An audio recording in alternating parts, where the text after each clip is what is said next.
गुरुर् साक्षात् परब्रह्म तस्मै श्री गुरुवे नमः। अखण्डमण्डलाकारं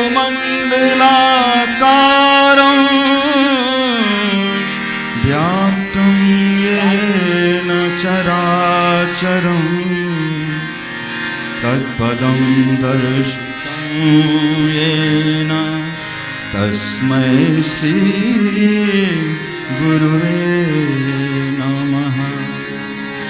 तस्मै श्री गुरुवे नमः।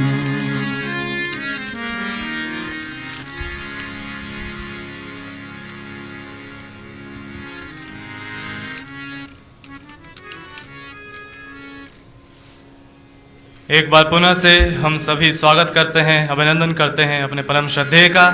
हमारी भावनाएं उन तक पहुंच रही हैं। साथ ही हमारे डिस्टिंग्विश्ड गेस्ट डॉक्टर चंद्र भानु पटनायक जी, उनका भी हम स्वागत करते हैं। हमारे vice chancellor sir, pro vice chancellor sir, registrar sir, साथ ही आए हुए हमारे डेलीगेट्स और विश्वविद्यालय परिवार के सभी सदस्यों का एक बार पुनः से स्वागत है, अभिनंदन है आज के इस क्रम में। जैसा कि आपसे चर्चा हो रही थी कि जब भी बात होती है तो हम बात करते हैं संस्कृति की, हम बात करते हैं संस्कारों की।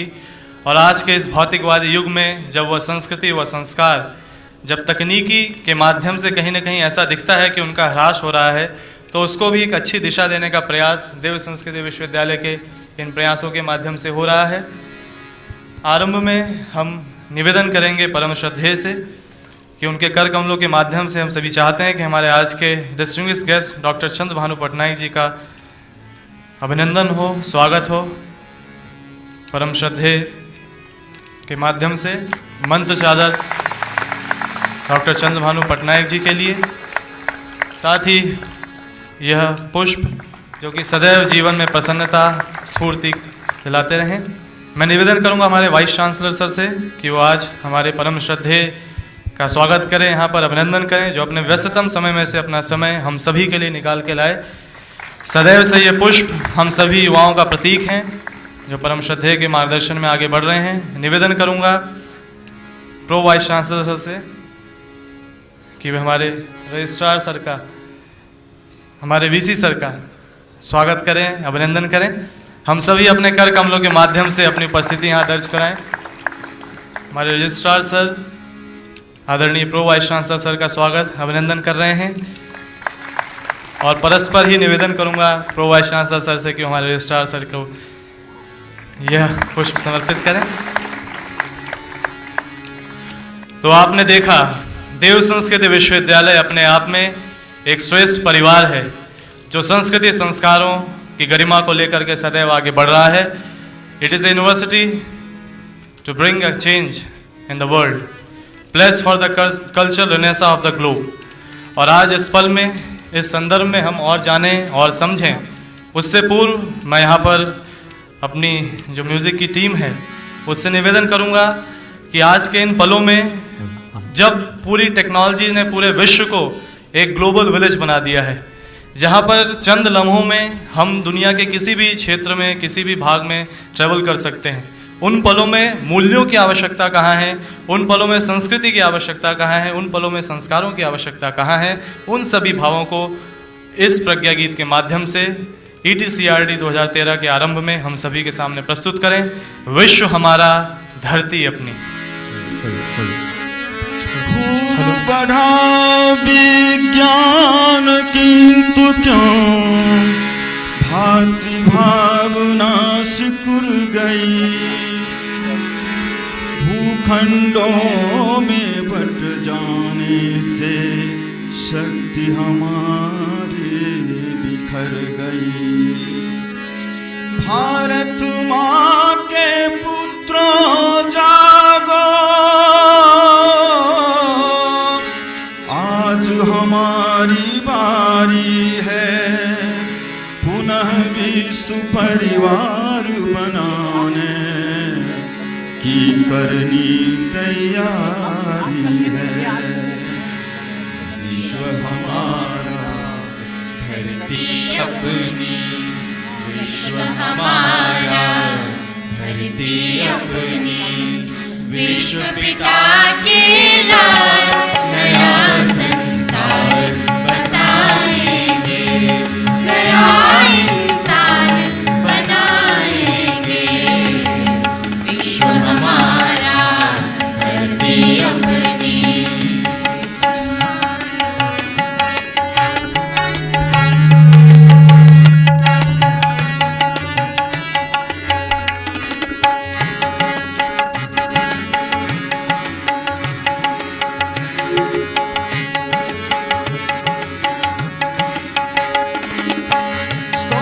स्वर्ग उतर आएंगे, सूरज सोना बरसाएंगे। सौ सौ स्वर्ग उतर आएंगे, सूरज सोना बरसाएंगे। खुशहाली के ये पहन कर, खुशहाली के ये पहन कर, जीवन की जयमाल नया त्योहार मनाएंगे, नया इंसान बनाएंगे। विश्व हमारा धरती अपनी।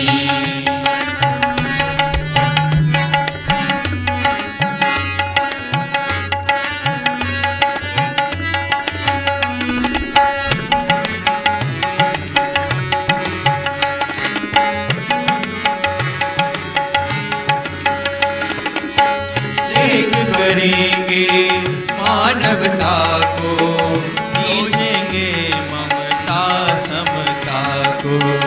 एक करेंगे मानवता को, सींचेंगे ममता समता को।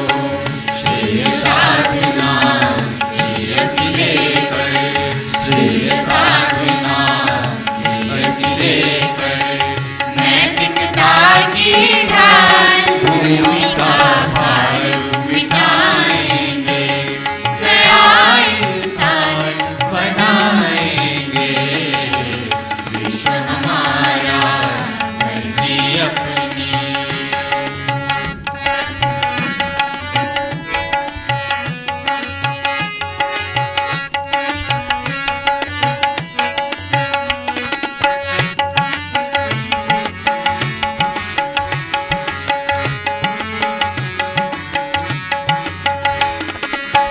धारण करके मंत्र सुमति का, अपनाएंगे मार्ग प्रगति का। धारण करके मंत्र सुमति का, अपनाएंगे मार्ग प्रगति का। भूर्भुवः स्वः तत्सवितुर्वरेण्यं, भर्गो देवस्य धीमहि धियो यो नः प्रचोदयात्। धारण करके मंत्र सुमति का, अपनाएंगे मार्ग प्रगति का। प्रेम भाव विस्तार करेंगे, प्रेम भाव विस्तार करेंगे। सबको सदा निहार नया विश्वास जगाएंगे, नया इंसान बनाएंगे। विश्व हमारा धरती अपनी।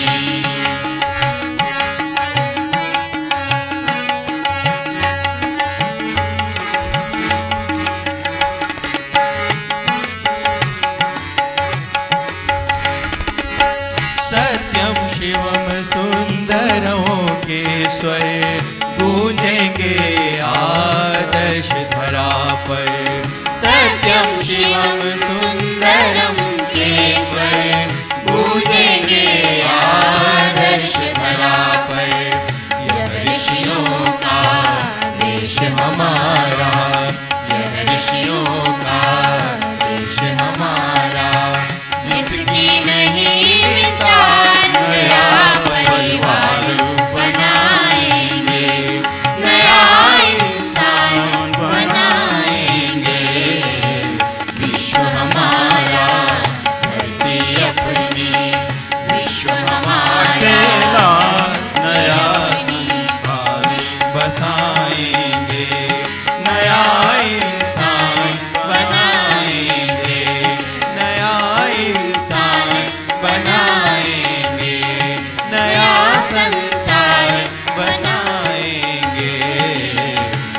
विश्व हमारा धरती अपनी।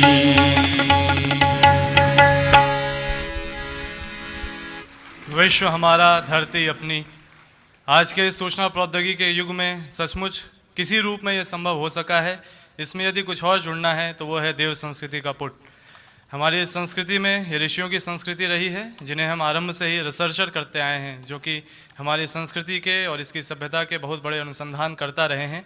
इसलिए इस कॉन्फ्रेंस की प्रासंगिकता देव संस्कृति विश्वविद्यालय में और बढ़ जाती है। आइए इस क्रम को आगे बढ़ाते हुए मैं निवेदन करूँगा हमारे वाइस चांसलर सर से, जो कि स्वयं तकनीकी से बेहतर जुड़े हुए हैं। ऐसे हमारे आदरणीय वाइस चांसलर सर से मेरा निवेदन है कि आज के इस नेशनल कॉन्फ्रेंस के आरंभ में वो सभी को अपने वेलकम नोट के माध्यम से एड्रेस करें। Our vice chancellor sir doctor Sukhdev Sharma sir.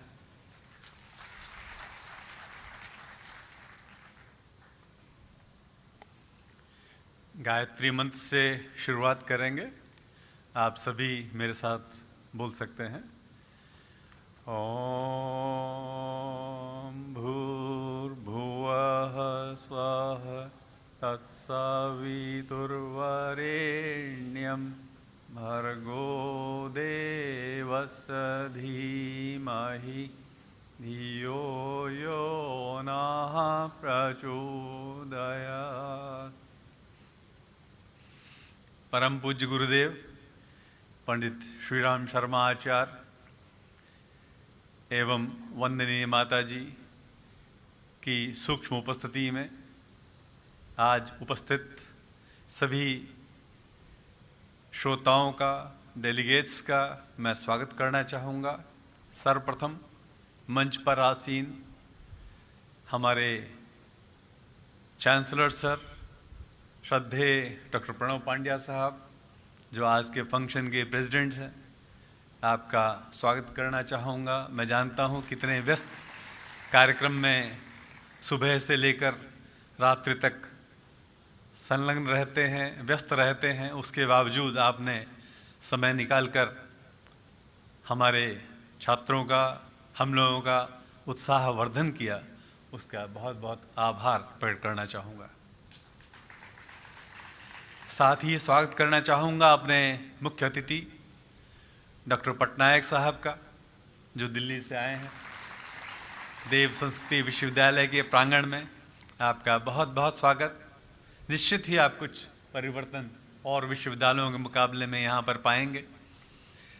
आपका 2 दिनों के लिए जो आपने समय निकाला, उसके लिए बहुत बहुत आभार, बहुत बहुत धन्यवाद। साथ ही अपने सहयोगियों डॉक्टर चिन्मय पांड्या जी, जो प्रो वाइस चांसलर हैं, और रजिस्ट्रार साहब संदीप कुमार जी का भी स्वागत करना चाहूँगा। यहाँ पर आए हुए हमारे अतिथिगण, डेलीगेट्स का बहुत बहुत स्वागत करना चाहूँगा। आप 2 दिनों के लिए एक ऐसे दिव्य वातावरण में आए हैं जो स्वयं में एक अनुभूति होगी, ऐसा मेरा विश्वास है। अपने सभी आचार्य बंधुओं, आचार्य बहनों का स्वागत करना चाहूँगा, छात्र छात्राओं का स्वागत करना चाहूँगा एवं अन्य अतिथियों का भी स्वागत करना चाहूँगा। इस 2 दिन की नेशनल कॉन्फ्रेंस में जो emerging trends in computational research and development के ऊपर है। देव संस्कृति विश्वविद्यालय की स्थापना 2002 में हुई। उत्तराखंड राज्य का पहला निजी विश्वविद्यालय बनने का गौरव इस विश्वविद्यालय को प्राप्त है। यद्यपि इसकी संकल्पना तो 1964 में परम पूज्य गुरुदेव पंडित श्रीराम शर्मा आचार्य ने अखंड ज्योति पत्रिका में लिख दी थी, लेकिन उसको साकार मूर्त रूप देने का श्रेय हमारे कुलाधिपति को जाता है, जिनके अथक प्रयत्नों, दूरदृष्टि और सहयोग के कारण ये विश्वविद्यालय बढ़ता गया और बढ़ता जा रहा है और अनेक ऊंचाइयों को छूने में सक्षम हो रहा है। कंप्यूटर साइंस का डिपार्टमेंट अपने में एक सक्षम डिपार्टमेंट है इस विश्वविद्यालय में, जिसमें BCA और MCA, MSc कंप्यूटर साइंस की पढ़ाई होती है। हमारे आचार्य बंधु, आचार्य बहनें बड़े परिश्रम और मनोयोग से विद्यार्थियों को इसके लिए तैयार करती हैं। इस अवसर पर ऐसे ऐसे कॉन्फ्रेंसेस जो ये कंप्यूटर साइंस डिपार्टमेंट समय समय पर आयोजित करता रहा है, इससे एक व्यापक दृष्टि सब लोगों को मिलती है, अपने छात्र छात्राओं को मिलती है, विचार करने का एक मौका मिलता है कि हम लोग कहाँ पहुँचे हैं और कहाँ हमें पहुँचना है। बहुत प्रसन्नता की बात है कि इसमें अनेक विद्वान भाग लेंगे और विचार मंथन के माध्यम से सबका ज्ञानवर्धन होगा और नई दिशा मिलने में संभावना ढूंढी जा सकेगी। 2 दिनों के इस आपके आगमन से आप सभी अतिथिगण देखेंगे, यहाँ के दिव्य वातावरण को महसूस करेंगे। यह विश्वविद्यालय अन्य विश्वविद्यालयों के मुकाबले में काफ़ी भिन्न है। एक तो सबसे पहले यहाँ ऊर्जा का स्रोत विश्वविद्यालय के मध्य में स्थित महाकाल मंदिर है, जहाँ हमारे सभी बच्चे जो सुबह 4 बजे उठते हैं और यज्ञ में भाग लेते हैं, योग करते हैं, सुबह सुबह महाकाल मंदिर पर प्रणाम करने आते हैं, दिन भर उसकी ऊर्जा से भरे रहते हैं और अध्ययन और अध्यापन का कार्य करते हैं। अनेक प्रकार के ऐसे कार्यक्रम हैं जिनसे उनकी ऊर्जा को बढ़ाने में सहयोग मिलता है। बच्चे हमारे कुलपिता पंडित श्री राम शर्मा आचार्य के संकल्प एक नए युग के निर्माण योजना करने में अग्रदूत बन रहे हैं।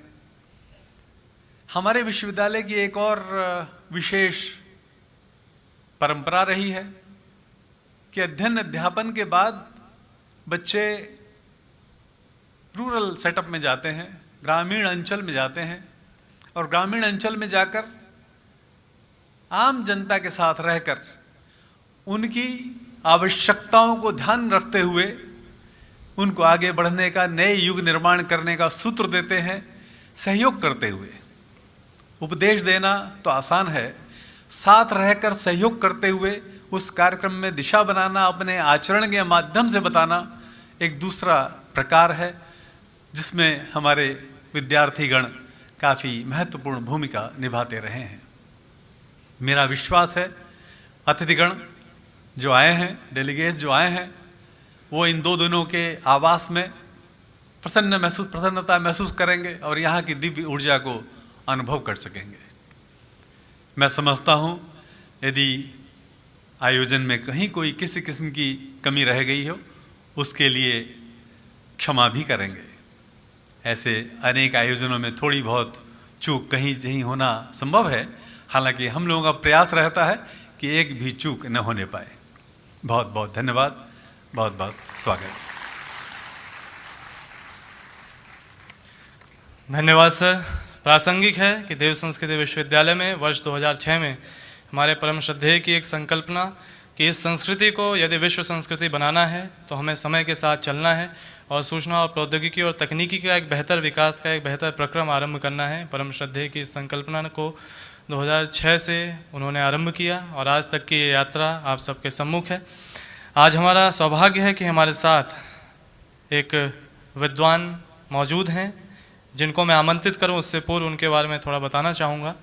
जिनका अध्ययन आरंभ में मैसूर यूनिवर्सिटी से आरंभ हुआ, जिन्होंने university of Toronto, McGill university, मॉन्टेग्रो ऐसे विशिष्ट शिक्षण संस्थानों से अपनी शिक्षाएं पाई। तत्पश्चात अपनी सेवाएं जिन्होंने हिमगिरी जी यूनिवर्सिटी और इस तरह के प्रतिष्ठित संस्थानों में जहां एकेडमिक ट्रेनिंग होती है वहां पर दी, और गत कई वर्षों से जो नॉर्थ अमेरिका में रह कर के विशेष रूप से communication, media, cross culture education पे विशेष कार्य करते रहे हैं। और वर्तमान में जो डायरेक्टर हैं centre for culture technology and the environment, university of हवाई, मनाओ इंडिया प्रोग्राम के हमारे मध्य हैं डॉक्टर चंद्रभानु पटनायक जी। आज के इस क्रम में चूँकि उनकी जो एक्सपर्टाइज है और जिस क्षेत्र में वो काम करना चाहते हैं, that is the interface between culture and the technology, तो इससे बेहतर कौन सी जगह हो सकती थी कि देव संस्कृति विश्वविद्यालय, which is working with the divine culture and which is also working with the technology, इस दोनों का इंटरफेस, एक इंटरमिंगलिंग अप्रोच जहाँ पर उनको मिली और आज वो यहाँ पर हमारे बीच आए। इसके लिए हम उनका धन्यवाद देते हुए उनसे निवेदन करेंगे कि वे यहाँ पर आएँ और हम सभी को आज के इस विशेष क्रम में अपना मार्गदर्शन प्रदान करें। Doctor Chandrabhanu Patnaik ji.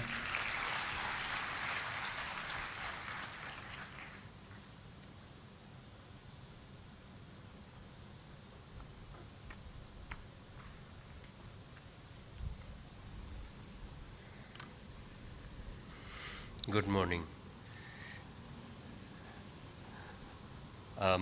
Honorable Chancellor Dr. Pranab Pandya ji, Vice Chancellor Dr. Sukhdev Sharma ji, Pro Vice Chancellor and dear friend Chinmay Pandya ji, Registrar Sahab, distinguished guests at this conference, faculty and dear students. I am truly honored to be standing here and quite humbled to be speaking in front of such an august gathering, especially students.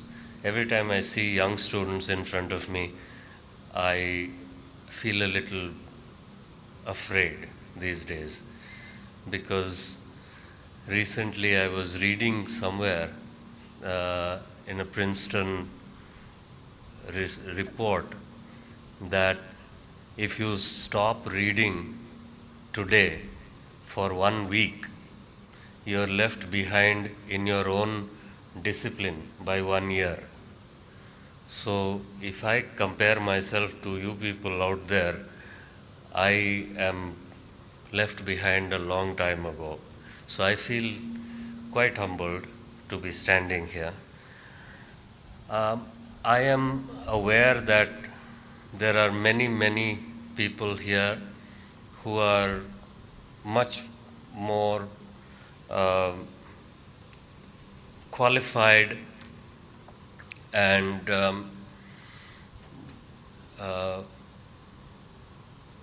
who would be better standing here and giving a talk about computer. So I shall try and steer myself away from that field that you are going to discuss, and I shall cheat a little bit and kind of move into an area that that I think is my area of work. And it's only a little bit of cheating. It's not a great deal of cheating, because over the last 10 years, I have been very interested in the interface between what we call culture and what we call technology. I'm not sure that either culture or technology are sort of universal terms, and that is why I use prefaces like what we call. So therefore, let me start with a little story. About 10 years ago, before it became fashionable, I was invited to a international conference on knowledge management in Bangalore. Now, at that time, I had no idea what knowledge management was all about, and I don't think there were many people in this country who had much of a clue of what knowledge management was all about. This was a emerging discipline. So when I went to this conference, I went with a great deal of apprehension. But when I got there, I found out that most people were in the same boat, sailing in the same boat as me, so I felt a little bit better. However, before going there, I was trying to figure out what am I going to say there, because I don't know anything about knowledge management. So I thought to myself, well, if it is only knowledge and management, then I know a little bit of both. So if I put them together, somehow it will work. So I went around asking my friends and colleagues, I said, tell me something about knowledge management. And nobody had any idea. So finally, I thought to myself that what example can I find of knowledge management that I can sort of base my whole talk on? And after a lot of thinking, the only example that kept coming back to my mind over and over again was our own culture. The fact that for thousands and thousands of years, we have been able to manage such complex cultural parameters, such complex cultural frames, and not only manage it, but manage, preserve, and then transmit over so many thousands of years, in itself was a tremendous thing. And I surprised myself actually when I started thinking about this, because I said, today, after so many centuries, we are talking about knowledge management only because we now have computers and we have something called management. But here is a culture where for 10,000 years we have managed the most complex cultural systems without a single computer. And secondly, we have done it much more efficiently at that scale, much more efficiently than any computer system that I know of. Okay? So therefore, I decided that let's try and follow this thought through. Now, how did that happen? One of the things that happened was, today all computer scientists talk about systems. What we innately understood was cultural systems. We didn't have to define it. It was an innate understanding of systems. And therefore, using systems of that nature, we were able to, however, we did it orally. That makes it even more complicated. So I think today, people who are in technology should be taking a few cues from our cultural systems rather than the reverse, which is what most of us, most everywhere in this country and around the world are trying to do, which is that we have created a system and then we try to find structures, parameters, data to fit the system. Okay, we try to find external material to fit the system in order to justify the technology. To me, that seems like what we are doing is in reverse order.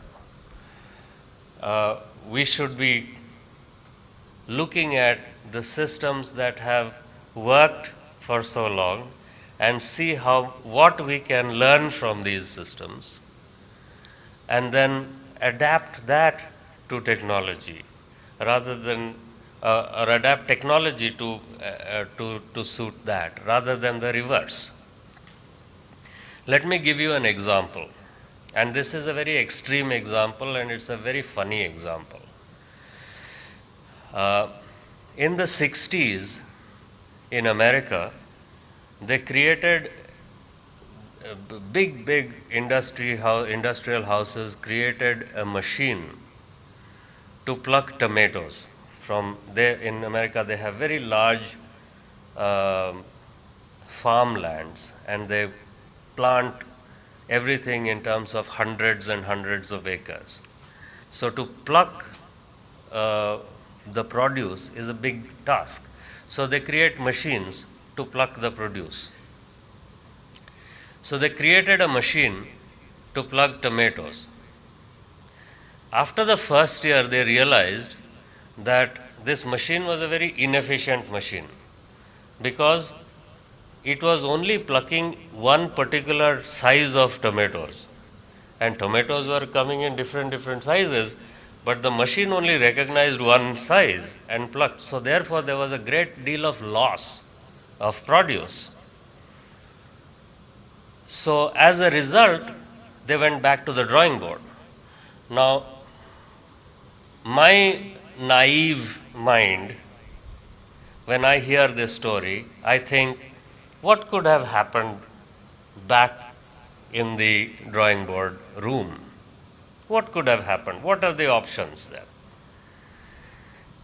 And my mind suggests that the best option would be you fix the machine in such a way that it will have different kinds of or adjustable arms that can pick all sizes of tomatoes, hence reducing loss.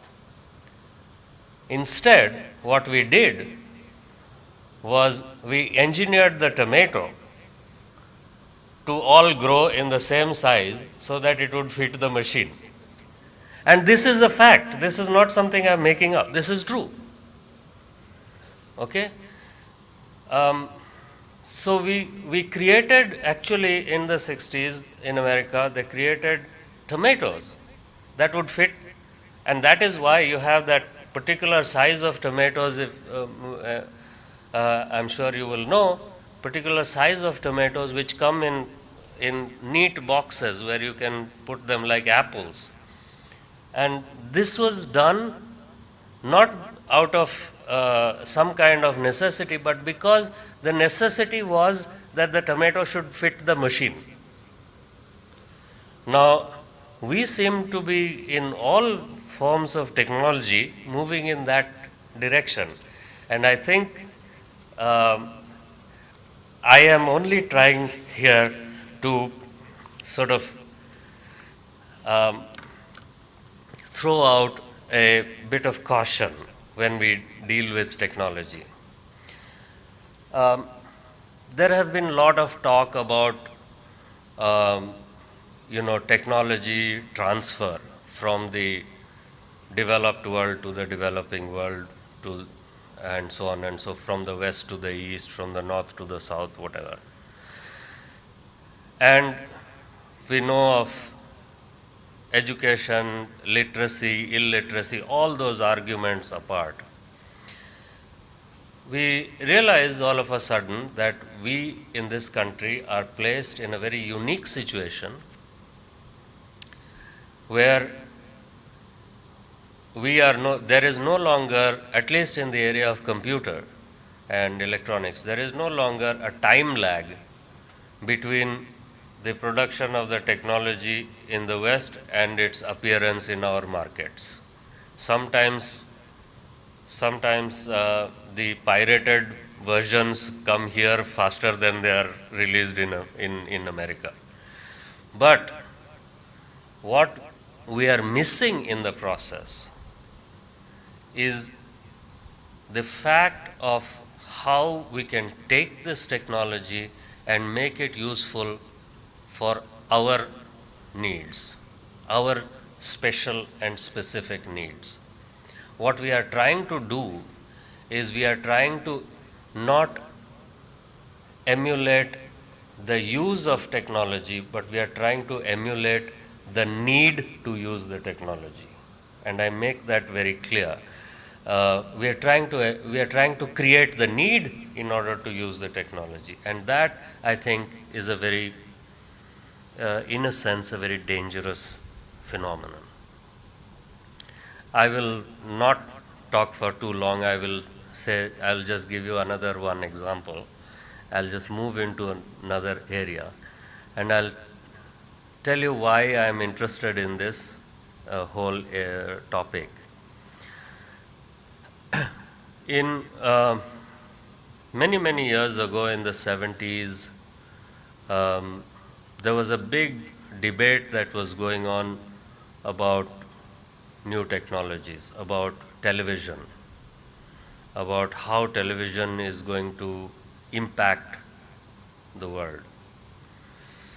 And there were great scholars like Marshall McLuhan and all of them who said at one point that his most famous statement, if there are communication students here will know, his most famous statement was, "The medium is the message." And then he also talked about the global village. The world sort of attributes that term to Marshall McLuhan, but we know better in this country. Around the same time, there was this Professor Walter Ong who talked about how technology is going to impact peoples, and what is actually technology doing in terms of its role.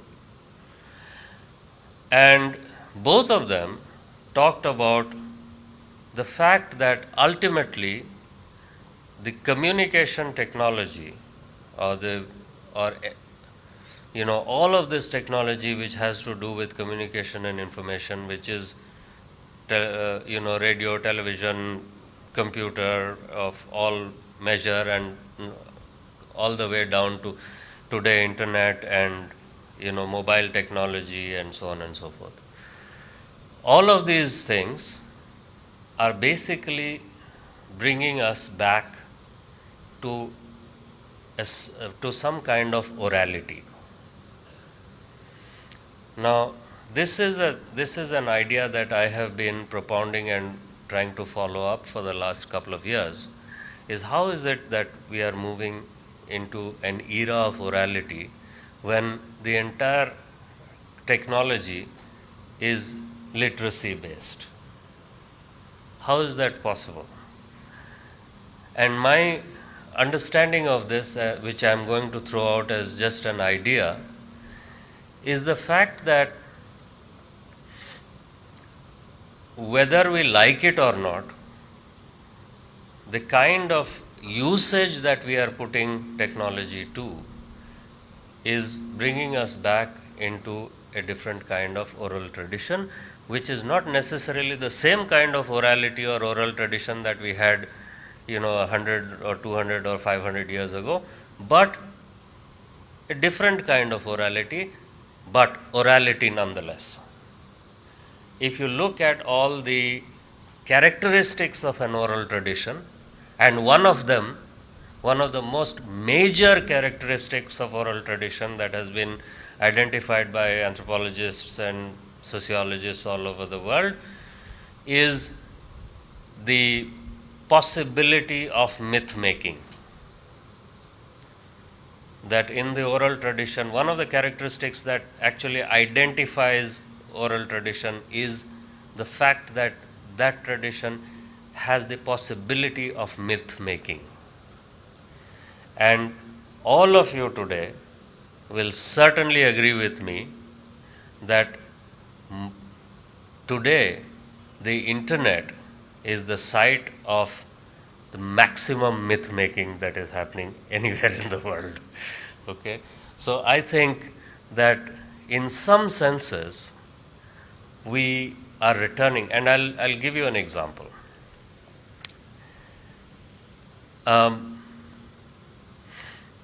We are getting into an oral tradition in this sense. About a year ago, a friend of mine sent me a very, very complex academic article of about 45 pages. But when I opened it, I could not read a word. I could not understand anything. Then I realized that the whole paper was written in this SMS language. And the paper was about SMS language. And I tried reading it. It took me 45 minutes to read that first paragraph. Then I was completely, woe-struck. And I called my young son, who's in college, and I said, "Come here, please read this for me." And he stood there, and you won't believe this, in like 12, 14 minutes, he read out the whole paper in front of me, with complete sentences and complete words. And I could not understand what was happening.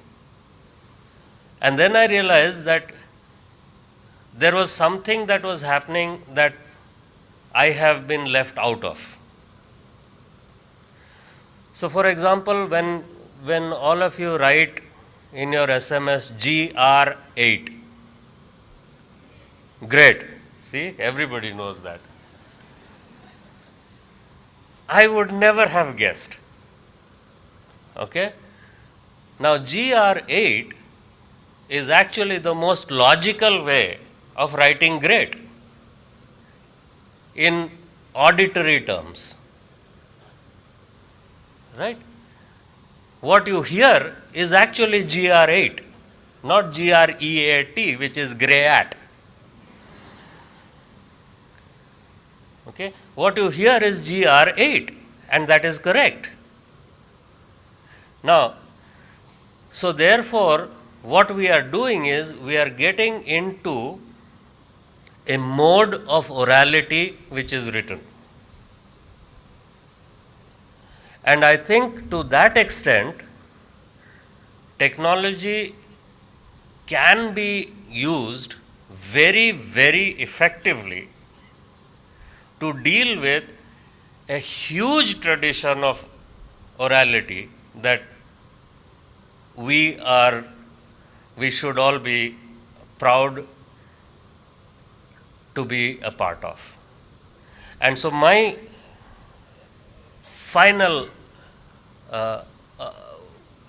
approach to this is that if we take this technology and try and see how we can use it within the frames of reference of our own cultural constructs,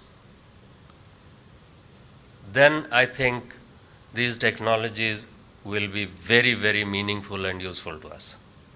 If we continue to create needs in order to make use of these technologies, then I think my feeling is that we will be doing ourselves a great deal of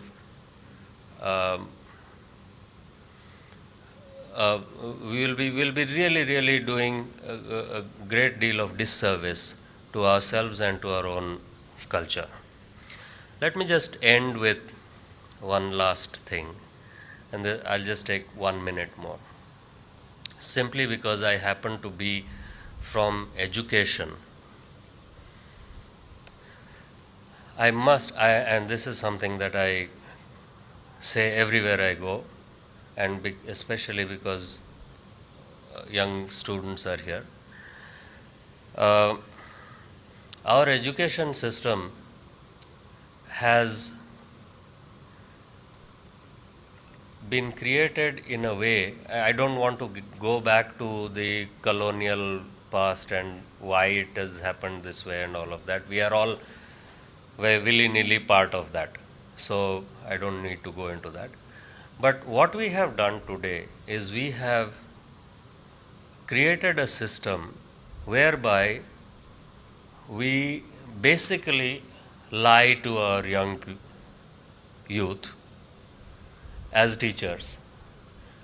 And we say, come, I'll teach you something that will help you become, get a job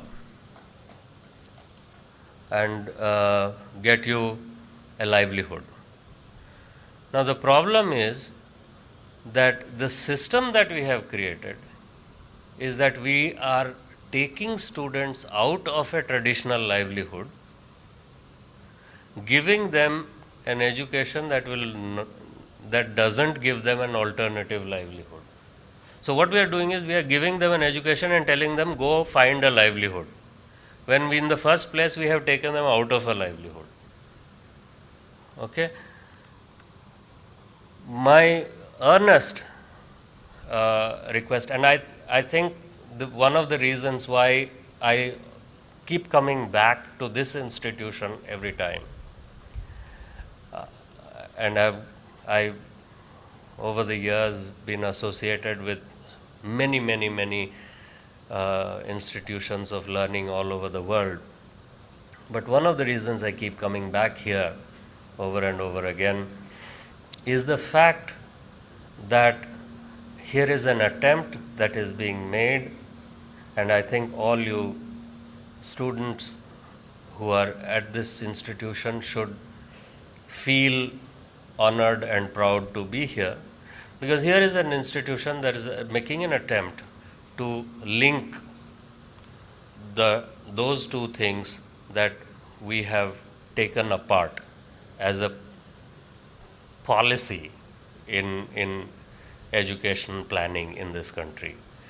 And therefore I feel more than honored to be invited here, to stand here, and highly humbled to be able to speak to you for such a short time. Thank you so much. Thank you very much.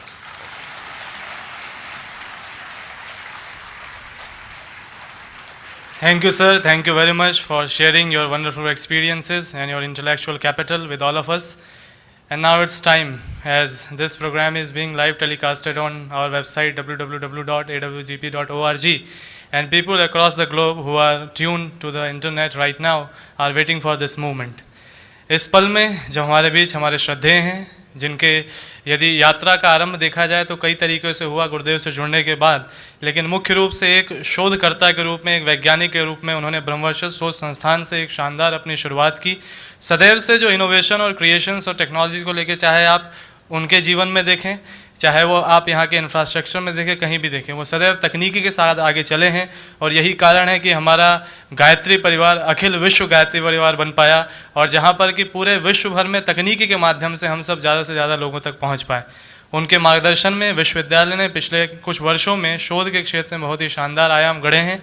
और विशेष रूप से यदि अभी की बात करें तो कोई भी प्रेजेंटेशंस होती हैं, वहाँ पर किसी भी रेफरेंस को क्रॉस चेक करने के लिए जब श्रद्धेय अपना टैबलेट उठाते हैं और उसमें उसी पल में गूगल में उन सब चीज़ों को वेरीफाई करके हम सभी के सामने प्रस्तुत कर देते हैं, तो सचमुच पता चलता है कि क्वालिटेटिव रिसर्च के प्रति वो कितने सिंसियर हैं। उनके माध्यम से विश्वविद्यालय की पहली भी शोध संपन्न हुई, और उनके माध्यम से आज तक में अगर आप देखें तो कंप्यूटर साइंस के क्षेत्र में विश्वविद्यालय की पहली शोध उनके ही मार्गदर्शन में डॉक्टर अभय सक्सेना जी ने की, जिसमें कि आर्टिफिशियल न्यूरल नेटवर्क्स को लेकर के ह्यूमन कैपेसिटी बिल्डिंग मॉडल का इतना शानदार काम श्रद्धेय के माध्यम से कराया गया कि आज इस पल में हम सभी निवेदन करेंगे अपने परम श्रद्धेय से कि वे इस emerging trends in computational research development national conference में हम सभी को अपना मार्गदर्शन प्रदान करें। परम श्रद्धेय।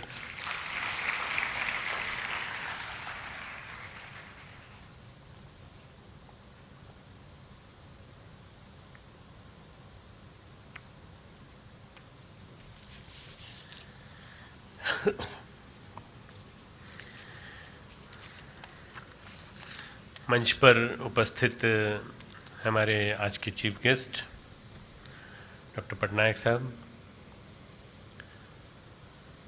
हमारे वीसी साहब, प्रो वीसी साहब, रजिस्ट्रार साहब, सभी वरिष्ठ प्राध्यापकगण, हमारे बीच में बैठे हुए इस कॉन्फ्रेंस में आए हुए विभिन्न गेस्ट, और मेरे प्यारे प्यारे बच्चों, छात्र छात्राओं, हमारे अध्यापकगण, अध्यापिका बहनें।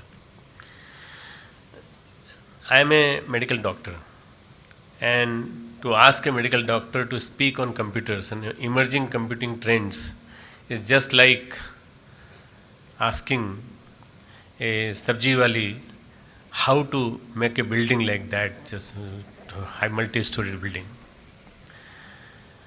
A doctor talks of medical language, a doctor listens a language of medical sciences, but this is just privilege of mine to be associated with Param Pujya Gurudev, who gave me an opportunity to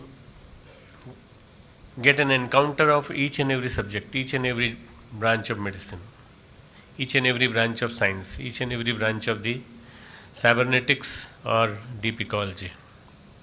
Now these two words, last two words, I said purposely. Cybernetics, which started with the emergence of the computer sciences, is a very, very important term. It brings human beings closer to computer sciences. And today's topic is computational traits, emerging traits in computer sciences. You see, the computers evolved around 1905. This big size hall computer was built, and there were so many equipment, so many lights, so many LEDs, so many switches. That computer has now come in the form of small box, which is known as your cell phone or your iPhone or my small iPad or tablet. I think the next, as Samsung is bringing out, is watch, a small watch, and that watch will be telephone come computer come watch come all sorts of forecast, everything. Means it will be able to tell you everything. A small watch means we are gradually getting miniaturized. Means gradually the tablet is becoming pills, छोटी छोटी गोलियां बनता जा रहा है. And maybe a time may come when each and everyone will be having pill, a small pill of computer. और हो सकता है कि हमारे दिमागों में इम्प्लांट कर दी जाए और कह दी जाए कि तुमको कुछ सोचना नहीं है, बस you to just start initiating switch, और वो तुमका एक वर्ड से, क्वेश्चन वर्ड से स्टार्ट होगा जो मुंह से बोलोगे. This is what is happening because of the development of the science. Development of science has brought paradigm shift in today's modern world. बहुत तेज़ी से बदल रहा है ज़माना. Modern scenario has changed. 100 years में, 108 years में, computer sciences have emerged in such a way that we now can say proudly that you computerize everything. The whole plane, aircraft is computerized, and it is put on the pilot craft. Pilot aircraft is the third aircraft, third person in the cockpit, which is manning the things. And that is working. To do both the pilots are just monitoring. That's all. They are not doing anything. That pilot, that machine pilot, the computer pilot, takes care of everything: landing, where to land, how to decide the axis, how to take your plane on a proper time, a proper one. They give you perfect timing. The time remaining for destination. I was traveling from Houston, from Dubai to Houston, and Dubai to Houston time was about 16 hours 35 minutes. And you will not believe, we started in time, and he gave us the time. The time to destination is 16 hours 34 minutes, 33 minutes, 32 minutes. And as we reached Houston, whole day passed, and when we reached, it said it is going to reach within 2 minutes, and it reached within 2 minutes. This is the beauty of science today. This is the beauty of science today. Nobody could have predicted that this will happen someday. This time will come when everything will start changing the way you want it. But you cannot control nature. प्रकृति को control नहीं कर सकता by computer. You can make instruments, you can make technologies, you can make various resources for facilitating for various works which are being done, tasks which are being done by us, like JCBs, like various equipments which we use for controlling the things which are happening in the world today. But despite this, what I believe is that the nature cannot be controlled. Nature means Prakriti. You cannot control on the flow of the river. You can divert it, you can manage it, but if it starts raining like heavily, like what it have rained on 17th of June, nobody could prevent anything. Nobody could prevent the damage done by them. The damage done is permanent. Damage done is so immense that everybody is imagining when will the time come when we will be able to have the glimpse of our Char Dham or anything like that. And even if we are able to reverse it, even if we are able to reverse in next 3 years, 4 years by the millions and millions and trillions of rupees, we are not going to get the same beauty. And once again it happens, it may happen again. While reversing the trains also, it may happen that another nature fury comes. So nature has to be respected.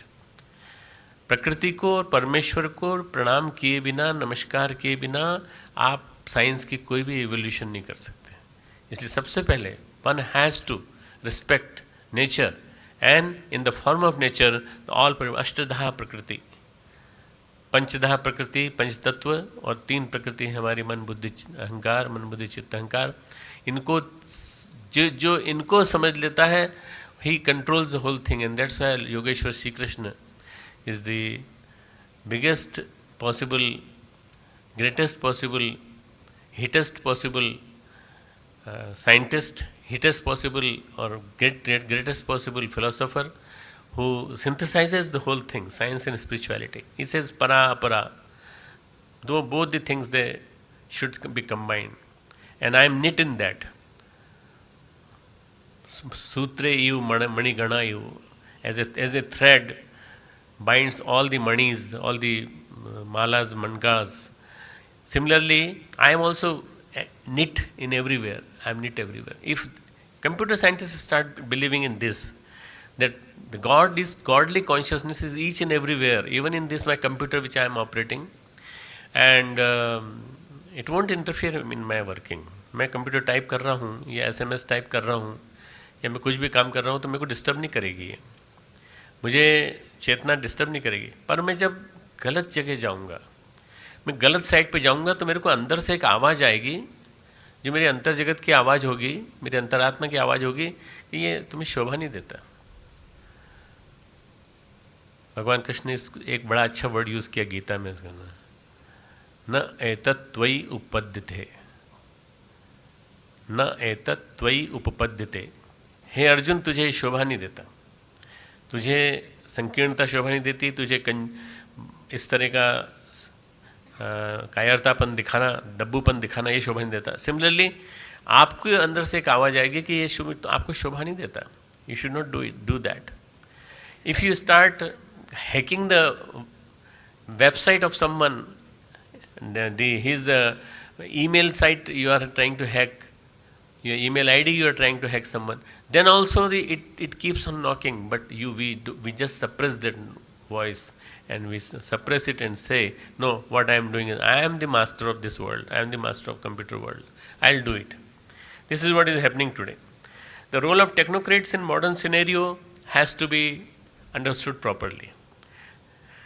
Technocrats who are working in today's modern world have to develop themselves for the tomorrow. What is going to happen in tomorrow, how we are going to develop the science in the future, how we are going to bring the science to forms, how we are going to bring the science to various formers, various small areas, pockets, remote areas of hills, Himalayas, how we are going to bring it to that, how the computers, technology can reach there. Technology has to reach there. If technology reaches there, don't take the big equipments, but if we can take miniaturized technology and we can start working for the betterment of them, then the role of computer technologies and the role of emerging trends will be defined properly. Technological pressure and how to overcome. Technology has its own pressure. Somehow, unlike you people, maybe you may be like me also, but unlike you people, I don't like going in a mall, a multiplex, a super store or something like that. Today they are in plenty. In last 10 years, the growth has been like mushrooms. Today they are in plenty, and when I go there, although there is air, it is the whole thing is air conditioned and there are so many things available, have nots will start feeling चलो कुछ नहीं मिला तो ठंडी हवा तो मिली और कुछ नहीं मिला, पर खरीदने की जब बात आती है और जब वहाँ का जब सारा साम्राज्य दिखाई पड़ता है तो लगता है कहाँ फंस गए। और देखने के बाद ये लगता है कि क्या यही एकमात्र सुख है दुनिया में? क्या ये सुख मुझे शांति देगा? क्या ये प्रॉस्पेरिटी यहाँ से जो मैं गेन करूँगा, जो मैं सामान ले जाऊँगा, अपने घर इकट्ठा कर लूँगा, उससे मुझे शांति मिलेगी? अशांतस्य कुतः सुखम, अशांत व्यक्ति को सुख नहीं मिलेगा। जब सबसे पहली चीज़ होनी चाहिए शांति। That technology has to be developed which brings peace to you. That technology may come through biofeedback, which we developed in our Brahmacharya Research Center, and then we hear that technology can bring peace to you by telling you in a better way that there is going to be a bright future. अच्छा भविष्य आने वाला है, आने वाला ज़माना बहुत खूबसूरत है, बहुत ही बढ़िया है। और आने वाले ज़माने में क्या होगा, ये जितनी भी प्रकृति की जितने भी साधन संसाधन हैं, इनका उपयोग हम लोग कर सकेंगे। तो फिर आपको लगेगा क्या एयर बाय पवन ऊर्जा से बन सकता है, बिजली बन सकती है? क्या सूर्य से बन सकती है, ऊर्जा बन सकती है, एनर्जी बन सकती है? जब आपको ये समझ में आने लगे कि ऐसा हो सकता है, तो you start believing that the science is very much enlightened with the nature, very much enlightened with the spirituality, and it is giving benefit to the masses. जो चीज़ें masses को benefit करें उनका तो लाभ है। हमारे यहाँ देश में नेता लोगों नाम की एक कास्ट पैदा हो गई है जो अनाउंसमेंट करते रहते हैं, प्री इलेक्शन अनाउंसमेंट, घोषणा पत्र। हमारे उत्तर प्रदेश के मुख्यमंत्री ने और हमारे राजस्थान के 2-3 प्रांतों के मुख्यमंत्री ने अनाउंस कर दिया कि हम हर प्रत्येक छात्र को लैपटॉप देंगे। 35 लाख लैपटॉप लखनऊ में पड़े हुए हैं, गोडाउन में, कई गोडाउन्स में पड़े हुए हैं। बंटने की बारी आई एक बार तो इतनी मारा पीटी मच गई कि सीएम साहब पिटते पिटते बचे बेचारे। आप कल्पना कीजिए, मैं परसों टीचर्स डे पे आया था तो मैंने देखा डायरीज़ हैं, बहुत सारी हैं, और स्टाफ कितना है, स्टाफ भी काफ़ी बड़ा है, 400 का स्टाफ, 500 का स्टाफ है। मैंने कहा कि हर एक के ऑफिस में पहुँचा दी जाए, HOD सबको डिस्ट्रीब्यूट कर दें, एक HOD एक को देगा, एक दूसरे को देगा, दूसरा तीसरे को देगा। क्या सीएम साहब को क्या अपने अधीनस्थों पे विश्वास नहीं था?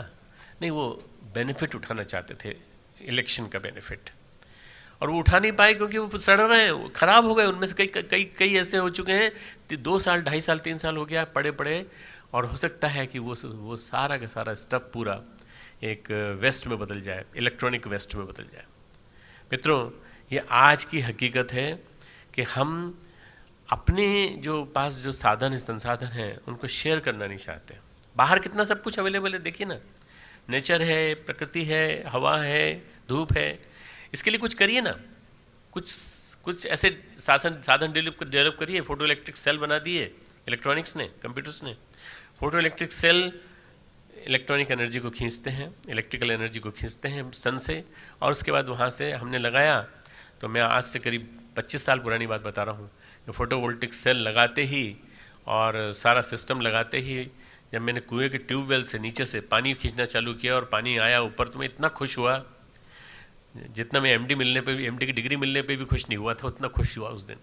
मैंने कहा ये कितने 64 सेल हैं टोटल, 64 फोटो इलेक्ट्रिक सेल, इनमें इतनी ताकत है कि सूर्य की शक्ति से खींच करके ये नीचे से भेज रहे हैं, और बिजली की ज़रूरत ही नहीं है, कोई ज़रूरत नहीं, केवल जो पाइप स्ट्रक्चर वगैरह बनाया है उसी से सब काम चल रहा है। क्या कंप्यूटर वर्ल्ड इन सब चैलेंजेस को एक्सेप्ट करेगा? टेक्नोक्रेट की जो लाइफ स्टाइल हो गई है, उसमें जो डिसऑर्डर्स पैदा हो रहे हैं वो बहुत ज़्यादा हो रहे हैं। मतलब आज मेरे पास जितने भी मिलने वाले आते हैं, अब तो धार्मिक दृष्टि से मुझसे मिलने आते हैं, आध्यात्मिक दृष्टि से मिलने आते हैं। महत्व वैसा हो गया है मेरा पिछले 30 साल में। तो देखता हूँ कि बैकएक की प्रॉब्लम, स्ट्रेस की प्रॉब्लम, स्ट्रेस इंड्यूस्ड इलनेसेस की प्रॉब्लम, जो रोज़मर्रा के जीवन में जो हेडेक और जितनी प्रकार के माइग्रेन और जितनी तरह की चीज़ें हो सकती हैं, वो सब प्रॉब्लम्स, वो सारी प्रॉब्लम्स टेक्नोलॉजी ने दी हैं। टेक्नोलॉजी को अडॉप्ट करो, पर टेक्नोलॉजी के साथ साथ टेक्नोलॉजी के जुड़े हुए कर्सेस को भी जानने की कोशिश करो. If we understand the curses of the technology then we will never play mischief with it. हम साथ साथ चलेंगे. इसलिए बार बार कहा जाता है, मैं खुद जैसा करता हूँ बताता हूँ आपको. कभी कभी 2-3 घंटे काम करता हूँ कंप्यूटर पे, और जब मैं काम करता हूँ तो हर 15 मिनट में उठता हूँ, उठ करके मैं स्ट्रेचिंग करता हूँ इस तरह से, फिर थोड़ा इधर ऐसा करके, और फिर मैं कंप्यूटर पे फिर काम करने लगता हूँ. 1 गिलास पानी पी लेता हूँ, आधा गिलास पानी पी लेता हूँ. आज का टेक्नोक्रेट, आज का जो इंजीनियर है, यंग इंजीनियर, वो कॉफ़ी पीता रहेगा, बैठे बैठे पीता रहेगा, खड़ा भी नहीं होगा, पोस्चर भी चेंज नहीं करेगा, और वो कॉफ़ी उसकी जो है, कॉफ़ी या चाय या जो भी कुछ पी रहा है, या सिगरेट जो भी कुछ पी रहा है, वो इतनी बढ़ती चली जाती है कि अल्टीमेटली ही becomes victim of escape phenomenas, escape mentalities, उसमें चला जाता है, ख्यालों में, और वो सब चीज़ें उसके अंग बन जाती हैं. तो जो आज जो लाइफस्टाइल डिसऑर्डर्स हो रहे हैं, इनके बारे में भी हमको सोचना पड़ेगा. 80% of the diseased people today are having lifestyle disorders, और ये लाइफस्टाइल डिसऑर्डर क्रॉनिक बन जाती हैं, तो फिर ये कई तरह की ऐसी बीमारियों को जन्म देती हैं कि हमारे देश का पर कैपिटा इनकम जो है वो हेल्थ का, वो इसी में जा रहा है पूरा का पूरा. जो जैसे जैसे पढ़े लिखे लोग बढ़ेंगे, वैसे कंप्यूटर्स बढ़ेंगे, कंप्यूटराइज टेक्नोलॉजीज़ बढ़ेंगी, मोबाइल हैंडसेट बढ़ेंगे, सब कुछ बढ़ेंगे. परंतु उसके बाद अगर आराम नहीं मिला, सुख चैन नहीं मिला, बीमारियां मिली, तो क्या फ़ायदा. Technological development is good, and if it can be localize for the common man, it will serve the society. It should be centred for science, common man. विज्ञान ग्राम के लिए, विज्ञान जन जन के लिए, विज्ञान हर व्यक्ति के लिए. अगर ये हमारा नारा हो जाए तो वास्तव में एक विज्ञान प्रगति करके पत्रिका निकलती है, मुझे बड़ी अच्छी लगती है. I don't know whether our chief guest has seen it or not, but if you see that magazine, that is available in Hindi also, in English also, and that magazine gives day-to-day story of how the science can be taken back to the rural roots. हमारा देश 60 to 65% अभी भी suburbs में या rural areas में रहता है. 35% हम रहते हैं, 25 से 35% अर्बन एरियाज. पर अगर प्रगति का क्रम यही जारी रहा, if we keep on carrying the progress like this, the whole country will become urbanised. I am just afraid. Special economical zone, SEZ, malls in the form, don't worry, people are very crazy for money, people are very greedy, and they are dying for money. वो अपना खेत बेच देंगे, सब कुछ बेच देंगे, और वहाँ पे खड़ा कर देंगे, मॉल खड़ा कर देंगे. ऐसा अगर होने लगेगा तो खाना कहाँ से आएगा? Then we will be also subletting the agencies for getting the wheat and other things from, or perhaps we will be eating microchips. Microchips खाएंगे क्या? एक माइक्रोचिप खा लीजिए, भूख नहीं लगेगी 30 दिन तक. मज़ा आएगा इसमें कुछ नहीं. कभी कभी अगर ऐसा इच्छा होगी तो हम पिज़्ज़ा खा लेंगे. पिज़्ज़ा के लिए सामान नहीं होगा तो फिर क्या करेंगे? कुछ नहीं कर पाएंगे. अगर कुछ नहीं कर पाएंगे, कुछ नहीं प्रोड्यूस कर पाएंगे तो क्या फ़ायदा? कृषि का आनंद लेने के बाद, कृषि का आनंद लेने के बाद फिर आदमी को जीवन में किसी आनंद की जरूरत नहीं पड़ती. इसलिए जिंदा रखना सबको. Sustainable ecology, sustainable economy, sustainable technology, इनके बीच में परस्पर एक संधि होनी चाहिए. Some futuristic trends of research and development should be developed in this conference. Futuristic trends means 2013 to 2030. Next 18 years, what we are going to do? What is exactly our target? And how we are going ahead? Are we going ahead in the wrong direction? If we are going in the wrong direction, what should be the right direction? Let us communicate it to all computer institutions. Let us communicate it to all IITs. Let us communicate it to all IIMs and all the institutions. और उनको कहें कि वो हमारी इस बताई हुई बात पे, हमारी इस राय से वाकिफ़ हों अगर, और जानना चाहते हैं और ज़्यादा, तो हम इसके रिसर्च वर्क करेंगे. और रिसर्च वर्क करके वहाँ तक ले जाने की कोशिश करेंगे. रिसर्चेज एंड डेवलपमेंट जो ट्रेंड्स हैं science, computation sciences, computer sciences के, उनको holistic life style has to be developed. Holistic life style combines both the themes, दोनों थीम्स को जोड़ देती है. आज का जीवन क्रम और हमारा रोज का जीवन क्रम 24/7, 24 घंटा 7 दिन तक 1.5 लाख का पैकेज है मेरा पर मंथ का, आपको मालूम नहीं है। मेरे को 2 लाख रुपए मिलते हैं, पर मेरे को निचोड़ के रख देता है वो मेरा मालिक। 30 इयर्स की एज में, 28 इयर्स की एज में, 25 इयर्स की एज में हार्ट अटैक हो रहे हैं आज। अगर होलिस्टिक लाइफ स्टाइल नहीं आई तो ऐसे ही होगा, ऐसे ही होगा। और ये रहा साथ में हमेशा, मेरे पास तो रहता है, मेरे लिए तो मल्टीपल इन्फॉर्मेशन देता ही है, पर अगर इसी से मदद ली जाएगी तो फिर क्या होगा? वो होगा जो मेरे को न्यूयॉर्क एयरपोर्ट पे देखने को मिला। न्यूयॉर्क एयरपोर्ट पे मैंने कुछ चीज़ ली और बहुत ही सिंपल सी कैलकुलेशन थी कि कितना होता है। मैंने कहा इतना हुआ $217। तो बोली नो नो नो नो, करती रही, बहुत देर तक करती रही, उसका कंप्यूटर काम नहीं कर रहा था। तो बहुत देर तक करती रही, फिर किसी और के पास गई, उससे फिर कैलकुलेटर लेके आई, फिर कुछ कर किया उसने, तो करीब करीब 10 मिनट लग गए।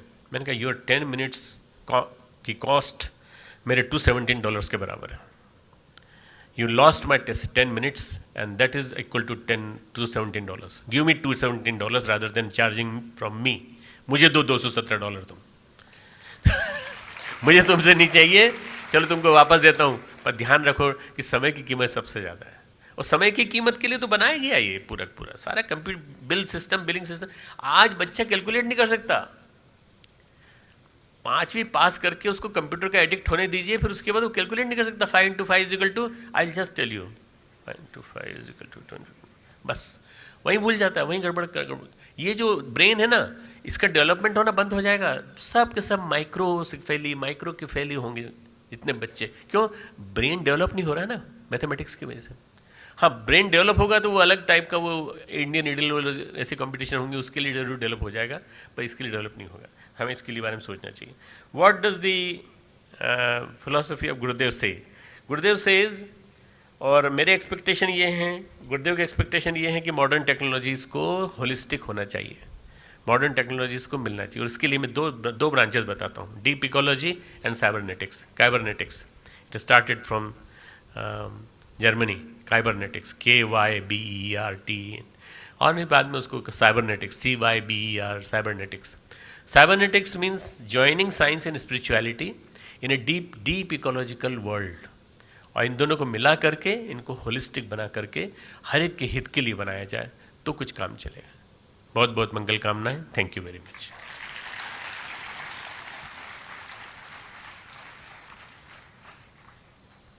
धन्यवाद श्रद्धेय।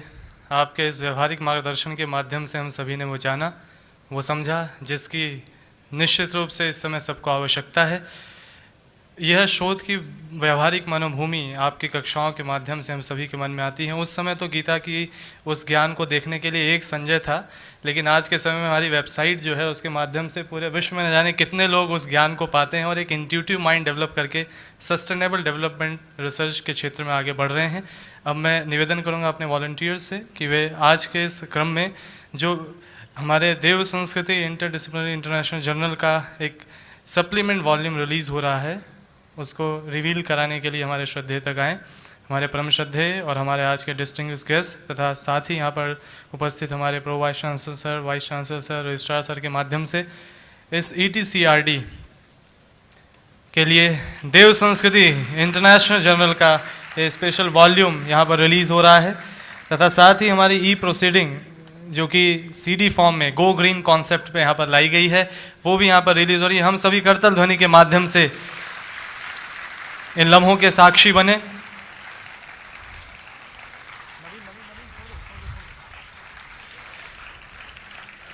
इंटरनेशनल जो ये हमारा जर्नल है, ये अपने आप में हमारी देव संस्कृति के उन आयामों को और श्रद्धेय के विचारधाराओं को शोध के माध्यम से जन जन तक पहुँचा रहा है। अगले क्रम में हमारे कुछ डेलीगेट्स यहाँ पर आएंगे परम श्रद्धेय के माध्यम से, हम उन सब का एक बार स्वागत पुनः से करना चाहेंगे। ये हमारा सौभाग्य है कि आज हमारे साथ यहाँ पर डॉक्टर रजनी जोशी जी हैं जो कि IIT मुंबई से हैं। हम श्रद्धेय से निवेदन करेंगे कि श्रद्धेय के कर कमलों के माध्यम से हम डॉक्टर रजनी जोशी जी का स्वागत करते हैं, अभिनंदन करते हैं। करतल ध्वनि हमारी बस्ती हैं। साथ ही हैं प्रोफेसर संजीव शर्मा जी JPIT मेरठ से। करतल ध्वनि हमारे भावनाओं के व्यक्ति हैं और वर्चुअल ज़्यादा नहीं होनी चाहिए, फिजिकल दिखे। प्रोफेसर संजीव शर्मा जी का भी स्वागत, अभिनंदन परम श्रद्धेय के माध्यम से। प्रियांक सिंघल जी,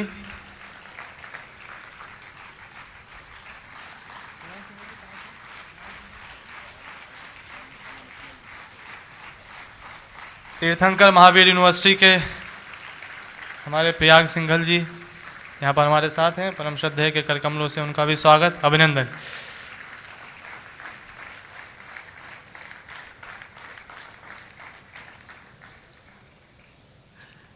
इसके पश्चात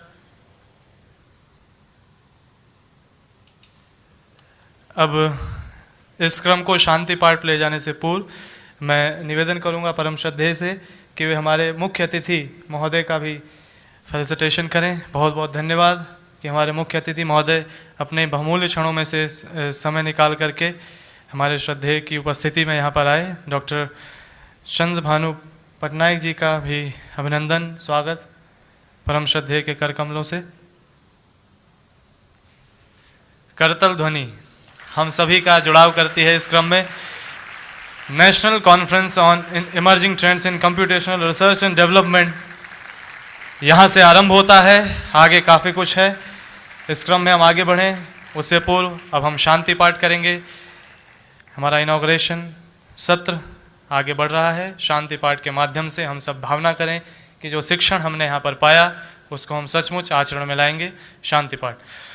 ओम द्यो शांति अंतरिक्षं शांति पृथ्वी शांतिराप शांतिरोषधयः शांति वनस्पतयः शांतिर्विश्वे देवा शांतिर्ब्रह्म शांति सर्वगं शांति शांतिरेव शांति सामा शांतिरेधि। ओम शांति शांति शांति सर्वारिष्ट शांतिर्भवतु। सभी से निवेदन कि अपने स्थान पर बने रहेंगे। हमारे परम श्रद्धेय व आज के इस कार्यक्रम के अतिथि व साथ ही हमारे विश्वविद्यालय के गणमान्य हमारे पदाधिकारी गण यहाँ से प्रस्थान कर रहे हैं।